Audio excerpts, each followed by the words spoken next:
Hey guys, I'm Nisa Homey. Today I'm sharing an air fryer roasted makhana recipe, ideal as a quick snack to include in your weight loss journey. So let's get started with the recipe. Into my air fryer basket, I'm placing in a parchment paper, adding 2 cups of raw makhanas. Using a spray bottle, I'm spraying some oil onto the makhanas. I'm using wood pressed groundnut oil. You can use any wood pressed oil of your choice. Sprinkle in 1/3 teaspoon turmeric powder, 1/3 teaspoon kashmiri chilli powder, 1/4 teaspoon black pepper powder, 1/4 teaspoon chaat masala, half teaspoon sea salt or as needed, and with a spoon give this all a good mix. Once nicely mixed, I'm spraying the oil once more.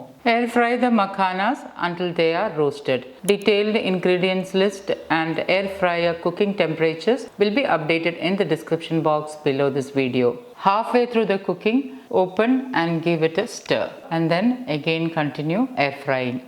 And once done, you can see that it is perfectly roasted. Transfer this to a serving bowl and you can enjoy this healthy roasted makhana any time of the day. So guys, do try this healthy roasted makhana and let me know in the comments how it turned out. Thank you for watching, and until next time, take care. Bye bye.